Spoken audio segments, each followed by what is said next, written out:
नमस्कार दोस्तों, आपका स्वागत एवं अभिनंदन है आपका फिर से हमारे इस YouTube चैनल छोटे से ज्ञान में। दोस्तों, आज हम बताने वाले हैं नवरात्रि के बारे में। नवरात्रि क्यों मनाई जाती है, क्यों माँ दुर्गा की एवं उनके 9 रूपों की पूजा की जाती है। तो आइए शुरू करते हैं एक कहानी के माध्यम से।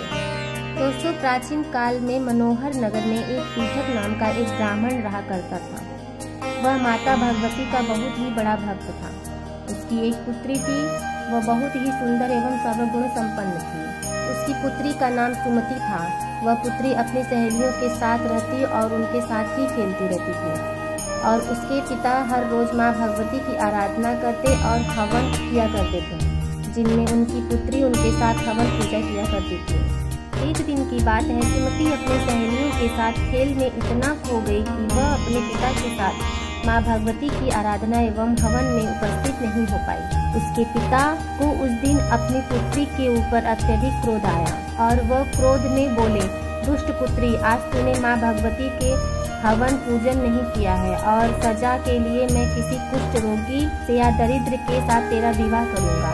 सुमति को अपने पिता द्वारा एवं उनकी बातों को सुनकर काफी दुख हुआ और सुमति ने अपने पिता से बोला, हे पिता, मैं आपकी ही पुत्री हूँ। मैं सब तरह से आपके अधीन हूँ। आप जैसा चाहो वैसा ही करो।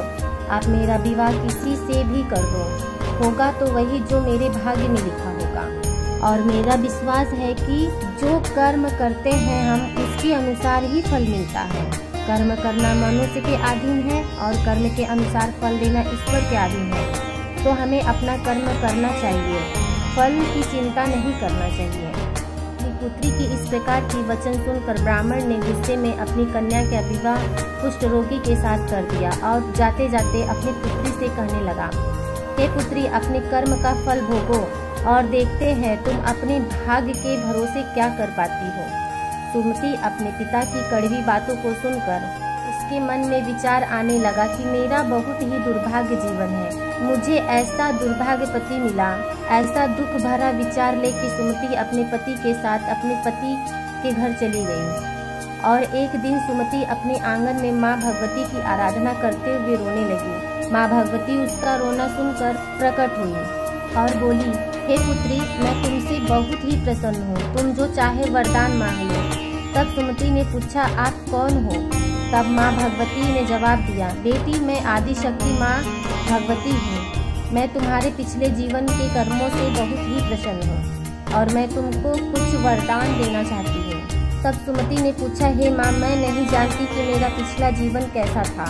मेरा अब का जीवन बहुत ही दुखदायी है। तब माँ भगवती ने सुमति को बताया, बेटी, तुम पिछले जीवन में एक पतिव्रता स्त्री थी और तुम्हारा पति एक चोर था और उसने एक दिन चोरी की थी और उसकी चोरी की वजह से तुम दोनों को कारागार में बंद कर दिया गया था और तुम्हें उन 9 दिन में भोजन नहीं दिया गया था और वह समय चैत्र नवरात्रि का समय था। उस 9 दिनों में ना ही तुमने कुछ खाया था और ना ही जल ग्रहण किया था और तुम्हारा इन्हीं 9 दिनों के व्रत के कारण तुम्हें आज मैं मनोवांछित फल देना चाहती हूँ। बेटी, तुम्हें आज जो चाहिए मांग लो। तब सुमति ने बोला, माँ, अगर आप मुझ पर इतनी प्रसन्न हो तो हे माँ, आप मेरे पति को कुष्ठ रोगों से दूर कर दो। तब माँ भगवती सुमति के पति को कुष्ठ रोगों से दूर कर दी और उसका पति पहले से स्वस्थ हो गया। तब सुमति अपने पति को देखकर काफी प्रसन्न हो गई और माँ की आराधना करते हुए बोली कि हे माँ भगवती, हे माँ दुर्गे, हे जगत जननी, हे आप हमारे ऊपर दया कीजिए। तब माँ भगवती ने सुमति को एक तेजस्वी होनहार बच्चे का आशीर्वाद दिया और फिर माँ भगवती ने बोला, बेटी, और वरदान मांगो।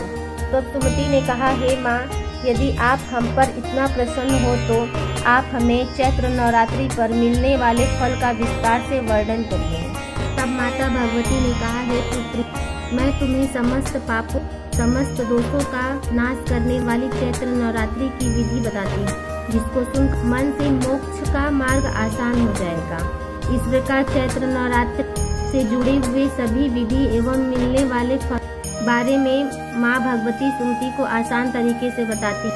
इसके बाद सुमति ने माँ भगवती के चैत्र की नवरात्रि के मिलने वाले सुख शांति को जानकर व्रत रखना प्रारंभ कर देती।